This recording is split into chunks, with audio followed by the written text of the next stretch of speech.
Could this be the best zombie that there is? Today, we make the zombie from the Inferno Room. Today's zombie comes from the Inferno Room in Indianapolis, and the drink was created by Chris Coy. Now, the Inferno Room is obviously a tiki bar, and it opened in 2018 and has become one of the better-known modern tiki bars in the country. Not only is it known for its incredible build-out, but also for its great drinks. And one standout drink is the zombie. And while this video has no sponsor, it comes to us from Maxton, who is a My Time member of the Make and Drink Patreon.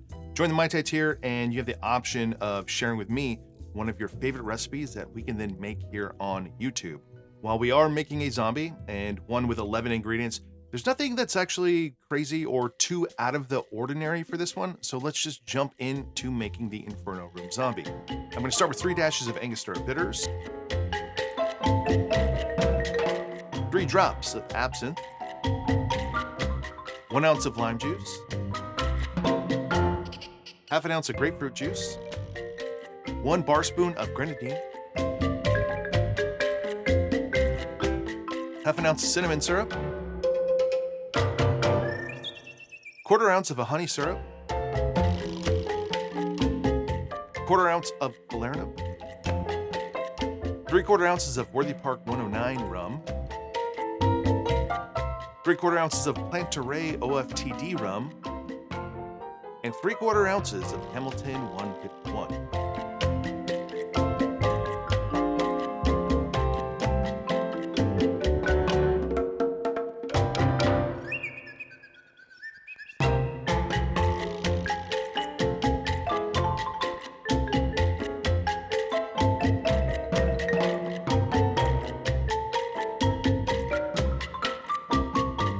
Garnish with some mint, a pineapple spear, a cinnamon stick, an orchid, and a cool, fun straw.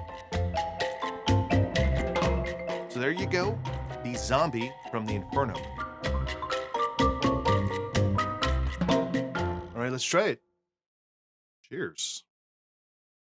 That is outstanding. I think it might be one of my favorite zombies ever, and it's not like a backhanded compliment, but I'm not really an expert in all zombies. I haven't gone through dozens and dozens of zombies. I'm not crazy, and I have a life.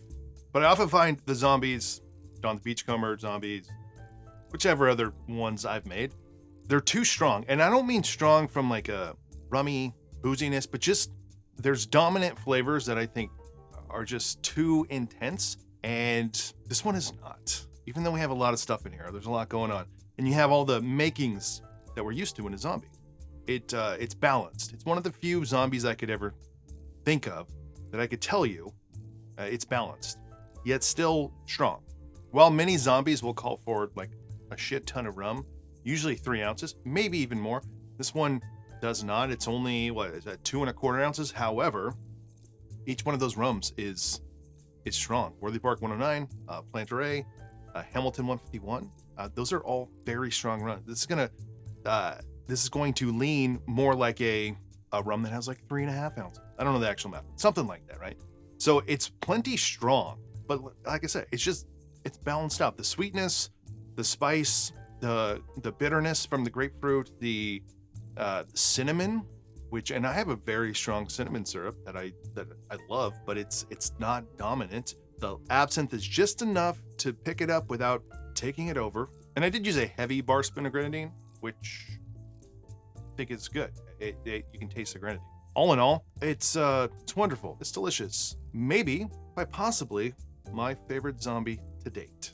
If you haven't had the Inferno Room zombie, please try it. It has like very, in a positive way, like some of the generic, most beloved tiki flavors you get with Angostura, grapefruit, citrus, cinnamon, honey, and rum. And it's just in the format of a zombie that make it kind of unique. But it has that like quintessential tiki flavor that we all love, that we love in these cocktails. So if you haven't had it, make sure you try the Inferno Room zombie.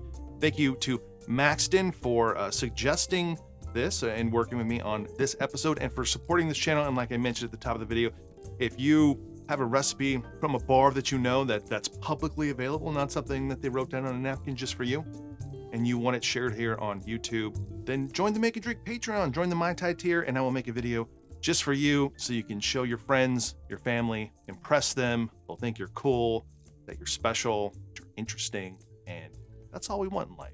So if you enjoyed this video, please give it a like below, consider subscribing to the channel. And if you want to support this channel more, hey, go check out the Patreon page. Otherwise, I'll see you in the next one. That was way more condescending than I meant it to be. I did not mean it to sound that way.